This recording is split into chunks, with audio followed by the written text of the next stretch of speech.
భగవద్గీత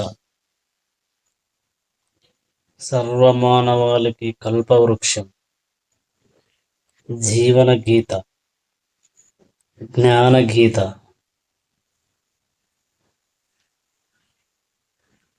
జై శ్రీకృష్ణ.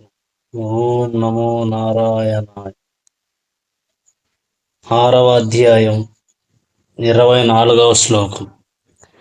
సనిశ్చయేన యుక్తవ్యో యోగో నిర్విందచేతసా సంకల్ప ప్రభావాన్ కామాంస్త్యక్త్వా సర్వా నశేషతః మనస్సైవేంద్రియాగ్రామం వినియమ్య సమనత్తః. అనువాదం: స్థిర నిశ్చయముతోడను విశ్వాసముతోడను యోగం అభ్యసించుచు మానవుడు ఆ మార్గము నుండి వైదొలగరాదు. మానసిక కల్పనల నుండి ఉత్పన్నమైన భౌతిక కోరికలనన్నింటినీ ఎటువంటి మినహాయింపు లేకుండా త్యజించి అతడు మనస్సు ద్వారా సర్వేంద్రియములను అన్ని వైపుల నుండి నియంత్రింపవలెను.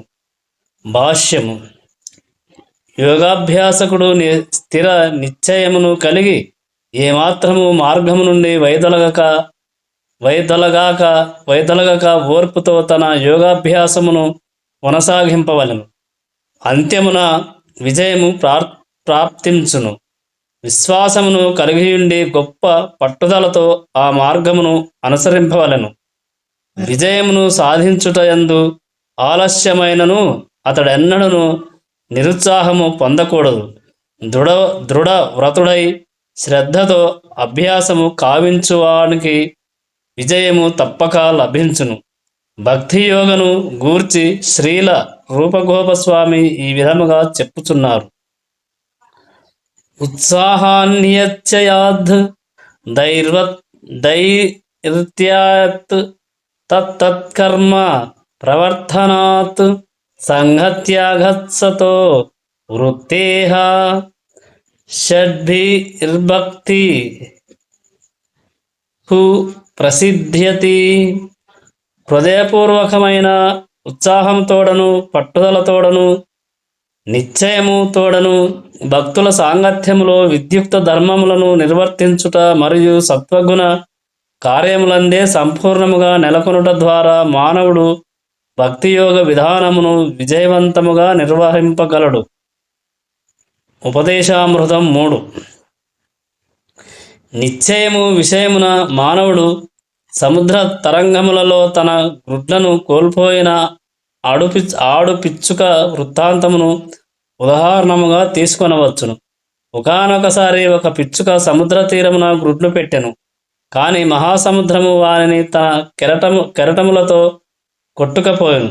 పిచ్చుక ఎంతగానో కలత చెంది తన గ్రుడ్లను తనకు తిరిగి ఇమ్మని సముద్రుని ప్రార్థించెను. సముద్రుడు దాని ప్రార్థనను మన్నింపలేదు. కనుకనే పిచ్చుక సముద్రమును శుష్కసింప చేయవలెనని నిశ్చయించుకొని తన చిన్న ముక్కుతో సముద్రమందలి జలమునంతటిని తీసి వేయనారంభించెను. అసాధ్యమైన దాని నిశ్చయమును చూచి అందరును పరిహరించిరి. అది చేయు కార్యమును గూర్చిన వార్త నెమ్మదిగా సర్వత్రా వ్యాపించెను. చివరికి మహావిష్ణువు వాహనమైన గరుడు కూడా ఆ వార్తను వినెను. తన చిన్న పక్షి సోదరి పట్ల జాలి కలిగి అతడు దానిని చూచుటకు వెళ్ళెను. చిన్న పిచ్చుక నిశ్చయమునకు అతడు ఎంతగానో సంతసించి దానికి సహాయం చేయదునని వాగ్దానము చేసెను. పిదప గరుడు ఆ పిచ్చుక గ్రుడ్లను దానికి తిరిగి ఇమ్మని సముద్రంతో పలికి, లేనిచో ఆ పిచ్చుక కార్యమును తానే చేసేదనని పలికెను. దానికి సముద్రుడు భయపడి వెంటనే గ్రుడ్లను పిచ్చుకకు తిరిగి ఇచ్చివేసెను. ఈ విధముగా గరుడుని కృపతో పిచ్చుక ఆనందమును పొందెను. ఇట్లే యోగాభ్యాసము, ముఖ్యముగా కృష్ణ చైతన్యముతో కూడిన భక్తి యోగము అత్యంత కఠినమైనదిగా కనిపించవచ్చును. కానీ ఎవరైనాను దృఢ నిశ్చయముతో పై సిద్ధాంతములను అనుసరించినచో భగవానుడు తప్పక సహకరించును. ఎందుకనగా తనకు తాను సహాయము చేసుకునేడి వానికి భగవానుడు తప్పక సహాయం అందించును. విషయము తెలిసినదే కదా. 25వ శ్లోకం. శనైః శనైరుపరమేద్ బుద్ధ్యా ధృతిగృహీతయా ఆత్మసంస్థం మనః కృత్వాన కించిదపి చింతయేత్. అనువాదం: నిశ్చయమైన బుద్ధితో క్రమముగా నెమ్మదిగా మానవుడు సమాధి స్థితిని పొందవలెను. ఆ విధముగా మనస్సును ఆత్మయందే స్థిరము చేసి అతడు ఇక దేనిని గూర్చియు చింతింపరాదు. భాష్యము. దృఢ విశ్వాసము మరియు బుద్ధితోనూ మానవుడు క్రమముగా ఇంద్రియకర్మల నుండి విరమింపవలెను. ఇదియే ప్రత్యాహారము అనబడును. అనగా విశ్వాసము చేతను, ధ్యానము చేతను, ఇంద్రియకర్మల విరమణ చేతను నియంత్రింపబడిన మనస్సు సమాధి పొందవలెను. ఆ సమయమున భౌతిక జీవిత భావన యందు ఆసక్తి కలిగి ఇండుటయనేడి భయము ఏమాత్రము కలగదు. మరో మాటలో చెప్పవలనైన భౌతిక దేహమున్నంత కాలము మానవుడు భౌతిక విషయ సంబంధములను కలిగి ఉండినను ఇంద్రియ తృప్తి భావనను ఏమాత్రము కలిగి ఉండరాదు. పరమాత్మ సంతృప్తి తప్ప అన్యమైన తృప్తిని గూర్చి అతడు చింతింపరాదు. కృష్ణ చైతన్యమును ప్రత్యక్షముగా అభ్యసించుట ద్వారా ఈ స్థితి సులభముగా పొందబడును. 26వ శ్లోకం. యథో నిశ్చలతి మనశ్చంచల మస్థిరం తతస్థోతో నియమ్యత్తదాత్మనన్యేవ వశం నయేత్. అనువాదం: చంచలత్వము మరియు అస్థిరత్వము కారణమున మనస్సు ఎచ్చట పరిభ్రమించినను మానవుడు దానిని అచటి నుండి తప్పక మరలించి ఆత్మవశమునకు గొనిరావలెను. భాష్యము. చంచలత్వము అస్థిరతత్వమనున్నవి మనస్సు యొక్క స్వభావములు కాని ఆత్మదర్శి అయిన యోగి అట్టి మనస్సును నియంత్రింపవలెను. మనస్సు అతనిని నియంత్రింపకూడదు. మనస్సును నియంత్రించినవాడు తద్వారా ఇంద్రియములను కూడా నియంత్రించువాడు గోస్వామి లేదా స్వామి ఎనబడును. అట్లుగాక మనస్సు చేతనే నియంత్రింపబడేవాడు గోదాసుడు లేక ఇంద్రియదాసుడని పిలువబడును. ఇంద్రియముల వలన కలిగే సుఖ పరిమాణమును గోస్వామి ఎరుగును. కనుకనే ఆధ్యాత్మిక ఆనంద భావనలో అతని ఇంద్రియములు ఋషికేశుని ఇంద్రియములకు ప్రభువైన శ్రీకృష్ణుని సేవయందు నెలకొనియుండును. ఆ విధముగా పవిత్రములైన ఇంద్రియములతో శ్రీకృష్ణుని సేవించుటయే కృష్ణ చైతన్యమనబడును. ఇంద్రియములను పూర్తి ఆధీనంలోకి తెచ్చుకొనుటకు ఇదియే ఉత్తమ మార్గం. ఇదియే యోగాభ్యాస అత్యున్నత పరిపూర్ణత్వమైన స్థితి. దీనికి మించినది మరొక్కటి లేదు. 27వ శ్లోకం. ప్రశాంత మనసం హేనం యోగీనాం సుఖముత్తమం ఉపైతి శాంత రజసం బ్రహ్మభూతమ కల్మషం. అనువాదం: నాయందు మనస్సు లగ్నము చేసిన యోగి తప్పక ఆధ్యాత్మికానందపు అత్యున్నత పరిపూర్ణత్వమును పొందును. అతడు రజోగుణమునకు అతీతుడై పరబ్రహ్మముతో తనకు గల గుణైక్యమును గుర్తించును. ఈ విధముగా అతడు పూర్వకర్మములన్నింటినీ నుండి విముక్తుడగును. భాష్యము. బ్రహ్మభూత అనగా భౌతిక కల్మషముల నుండి ముక్తిని పొంది భగవానుని దివ్యమైన భక్తియుక్త సేవయందు నెలకొనియుండు స్థితి మద్భుక్తిం లభతే పరాం. భగవద్గీత 18:54. మనస్సు భగవానుని పాదపద్మములయందు లగ్నము కానిదే ఎవ్వరును పరబ్రహ్మముతో గుణైక్యమును పొందజాలరు. స వై మనః కృష్ణ పాదారవిందయోః.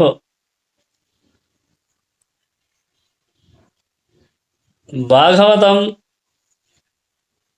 9:4-18. భగవానుని ప్రేమయుక్త సేవయందు సదా నెలకొని ఉండుట లేక కృష్ణ చైతన్యమునందు నిమగ్నమగుట మనునది నిజముగా రజోగుణము నుండి సమస్త భౌతిక కల్మషముల నుండి ముక్తిని పొందుటయే యగును. 28వ శ్లోకం. యుంజన్నేవం సదాత్మానం యోగి విగత కల్మషః సుఖేన బ్రహ్మ సంస్పర్శ మత్యంతం సుఖమశ్నుతే. అనువాదం. ఆ విధముగా ఆత్మనిగ్రహుడైన యోగి నిరంతరము యోగమభ్యసించుచు సమస్త భౌతిక కల్మషముల నుండి విముక్తుడై భగవానుని దివ్యమైన ప్రేమ యుక్త సేవయందు అత్యున్నతమైన సౌఖ్యమును పొందును. భాష్యము. ఆత్మానుభూతి అనగా భగవానునితో తనకు గల సంబంధమును ఎరుగగలుగుటయే. ప్రతి జీవాత్మ భగవానుని అంశ అయినందున ఆ భగవానునికి దివ్యమైన సేవ చేయుటయే దాని నిజస్థితి. ఆత్మకు భగవానునితో గల ఇట్టి దివ్య సంబంధమే బ్రహ్మ సంస్పర్శమని పిలువబడును. 29వ శ్లోకం. సర్వభూతాస్తమాత్మానం సర్వభూతాని చాత్మని ఈక్షతే యోగయుక్తాత్మా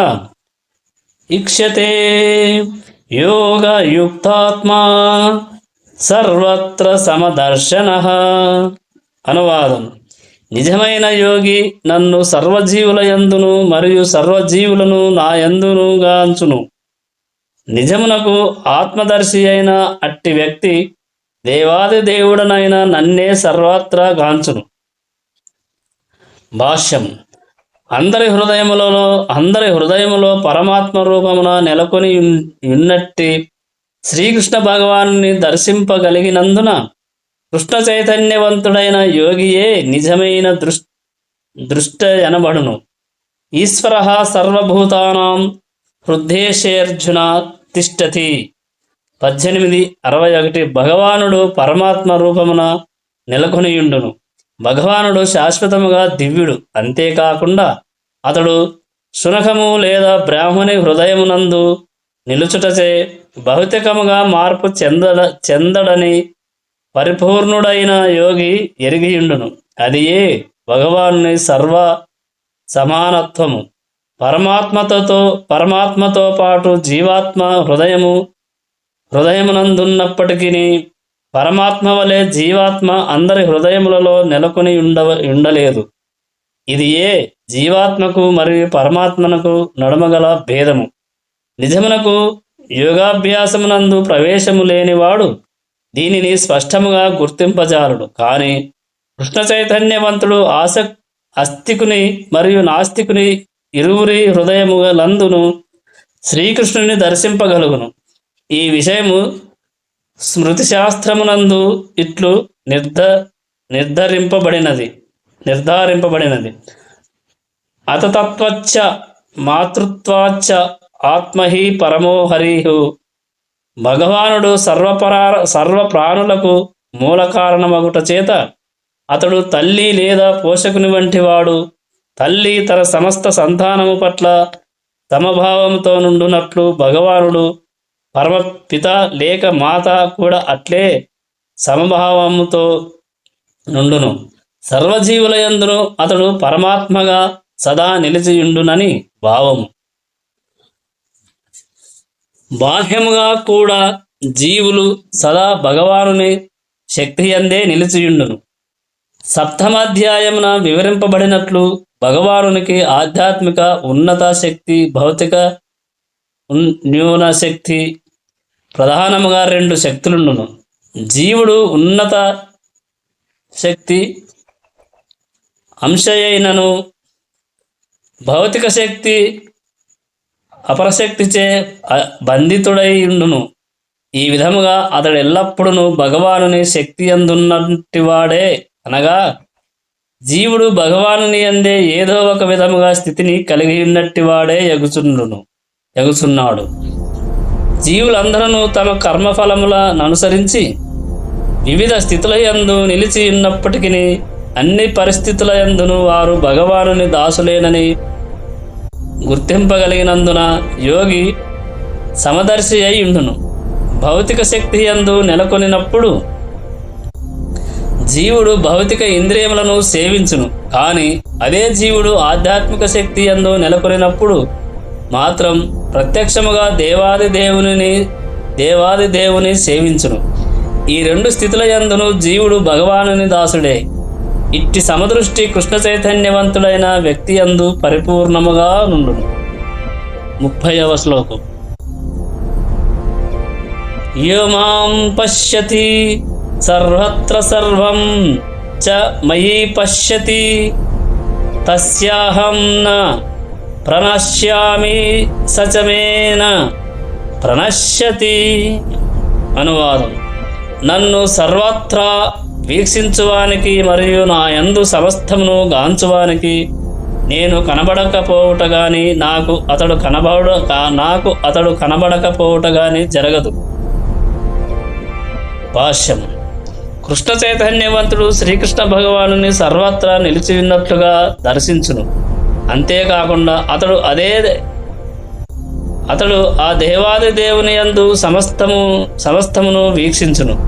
అట్టి వ్యక్తి ప్రతి ఒక్క విభిన్న రూపములను దర్శించినట్లు గోచరించినను సర్వము శ్రీకృష్ణ శక్తి ప్రదర్శనయేనని ఎరిగి అన్ని వేళలా కృష్ణ చైతన్యమును పరిజ్ఞానమును కలిగియుండును. శ్రీకృష్ణుడే సర్వమునకు ప్రభువు. శ్రీకృష్ణుడు లేకుండా ఏది స్థితిని కలిగి ఉండలేదను భావనయే కృష్ణ చైతన్యపు మూల సిద్ధాంతం. కృష్ణ ప్రేమ వృద్ధియే కృష్ణ చైతన్యము. ఇదియే భౌతికమైన ముక్తికి కూడా అతీతమైనది. ఆత్మానుభూతికి అతీతమైన అట్టి కృష్ణ చైతన్యపు స్థితిలో భక్తుడు శ్రీకృష్ణుడితో ఏకమగును. అనగా భక్తునికి శ్రీకృష్ణుడే సర్వస్వమగును. అంతేకాకుండా భక్తుడు కృష్ణ ప్రేమతో నిండిపోవును. అప్పుడు భగవానునికి మరియు భక్తునికి నడుమగా ఒక సన్నిహిత సంబంధం ఏర్పడును. అట్టి స్థితిలో జీవుడు ఎన్నడూ నశింపడు. అట్లే దేవాది దేవుడైన శ్రీకృష్ణుడు భక్తుని దృష్టి నుండి దూరమగుట జరగదు. వాస్తవమునకు శ్రీకృష్ణుని యందు ఐక్యమగుట అనున్నది ఆధ్యాత్మిక వినాశనము వంటిది. కనుకనే భక్తుడెప్పుడును అట్టి ప్రమాదమును వాంఛింపడు. బ్రహ్మ సంహిత 5:38 యందు ఇట్లు తెలుపబడినది: ప్రేమాంజనచ్చురిత భక్తి విలోచనేన సంతస్సదైవ హృదయేషు విలోకయంతి యం శ్యామసుందర మచింత్య గుణస్వరూపం గోవిందమాది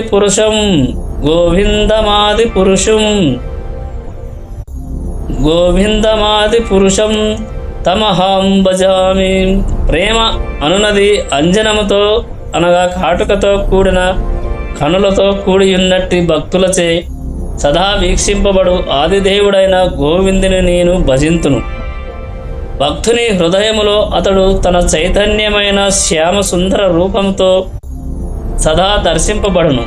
ఈ స్థితిలో శ్రీకృష్ణ భగవానుడు భక్తుని దృష్టి నుండి ఎన్నడను దూరము కాడు. అట్లే భక్తుడు కూడా ఎన్నడను భగవానుని దర్శనము నుండి దూరముగా వెళ్ళడు. హృదయమునందు భగవానుని పరమాత్మగా దర్శించు యోగి విషయమున కూడా ఇది వర్తించును. అట్టి యోగి క్రమముగా శుద్ధ భక్తునిగా మారి హృదయమునందు భగవానుని దర్శింపకుండా క్షణకాలమును జీవింపలేని స్థితికి వచ్చును. 31వ శ్లోకం.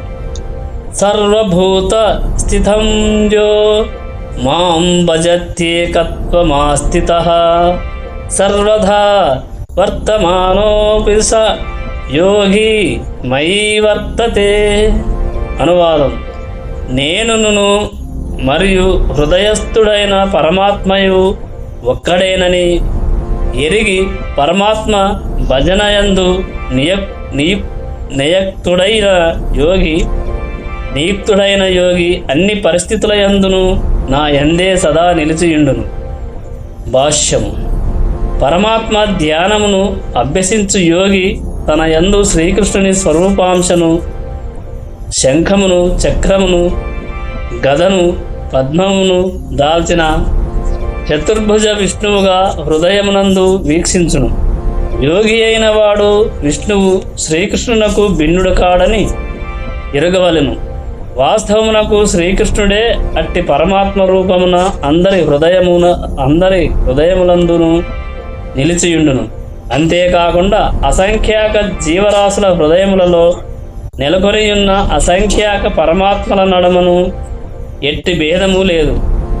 అట్లే శ్రీకృష్ణ భగవానుని దివ్యమైన భక్తియుక్త సేవయందు నిరంతరము నెలకొనియున్న కృష్ణ చైతన్యవంతునికి మరియు పరమాత్మ ధ్యానమునందు నిమగ్నమైన పరిపూర్ణ యోగి ఎట్టి భేదము లేదు.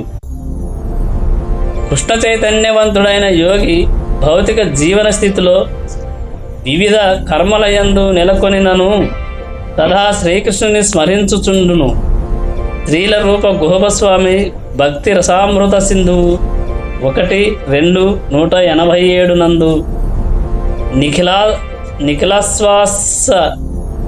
నిఖిలాస్వస్య వస్తాసు జీవన్ముక్తః స ఉచ్యతే అనుచు ఈ విషయము నిర్ధారింపబడినది. అనగా నిరంతరము కృష్ణ చైతన్యమునందు వర్తించు భక్తుడు ఆ ప్రయత్నముగానే ముక్తుడగుచున్నాడు. ఈ విషయము నారద పంచరాత్రము నందు ఈ క్రింది విధముగా సమర్థింపబడినది. తిక్కలాధ్య నవచ్చిన్నే కృష్ణే చేతో విధాయ చ తన్మయో భవతి క్షిప్రం జీవో బ్రహ్మణి యోజయేత్. సర్వవ్యాపియు మరియు దేశకాలాతీతుడును అగు శ్రీకృష్ణుని దివ్య రూపమునందు తన మనస్సును ఏకాగ్రము చేయుటచే మానవుడు శ్రీకృష్ణుని గూర్చిన ధ్యానమునందే నిమగ్నుడవును. తదనంతరము ఆ భగవానుని దివ్య సహచర్యమును ఆనందమయ స్థితిని పొందగలడు. కృష్ణ చైతన్యమనున్నది యోగాభ్యాసమునందలి అత్యున్నత సమాధి స్థితి. శ్రీకృష్ణుడు పరమాత్మ రూపమున అందరి హృదయములందు నెలకొని ఉన్నాడనేడి ఈ అవగాహనయే యోగిని దోషరహితునుగా చేయగలదు. ఏకోపి సన్ బహుదాయో వభాతి. భగవానుడొక్కడే అయినను అసంఖ్యాకమైన హృదయములందు బహురూపములుగా నిలిచియుండును అని వేదములు ఆ భగవానుని అచింత్య శక్తిని నిరూపించుచున్నవి. అట్లే స్మృతి శాస్త్రమునందు ఇట్లు తెలుపబడినది. ఏక ఏవ పరో విష్ణుః సర్వవ్యాపీన సంశయః ఐశ్వర్యాధ్రూపమేఘం చ సూర్యవత్తు బహుదేయతే. విష్ణువొక్కడే అయినను నిశ్చయముగా సర్వత్రా వ్యాపించియుండును. సూర్యుడు ఒకే సమయమున అనేక ప్రదేశములలో కనిపించున్నట్లుగా అతడు ఏకరూపుడైనను తన అచింత్య శక్తి చేత సర్వత్రా నిలిచియుండును.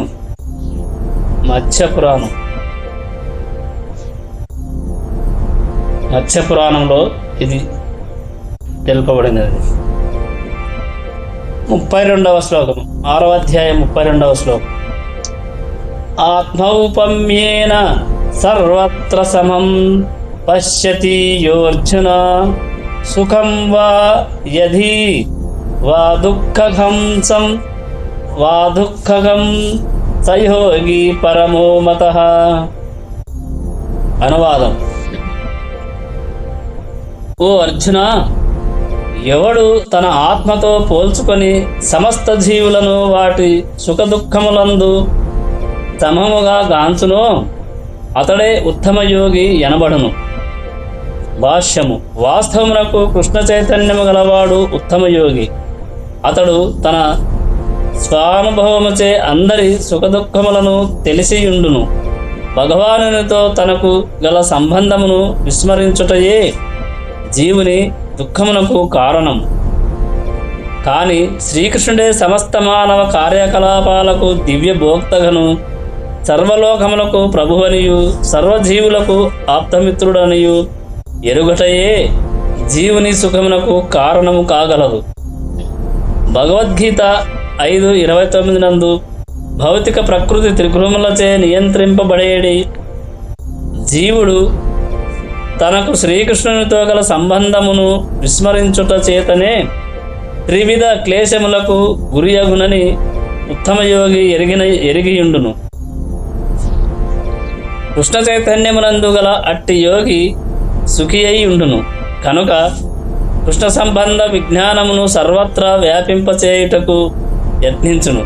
ప్రతి ఒక్కరూ కృష్ణ చైతన్యవంతులు కావలసిన అవసరమును అతడు ప్రచారము చేయుటకు యత్నించుచున్నందున అతడే నిజముగా జగత్తున గల అత్యున్నత పరోపకారి మరియు శ్రీకృష్ణునకు ప్రియమైన సేవకుడు కాగలడు. నచ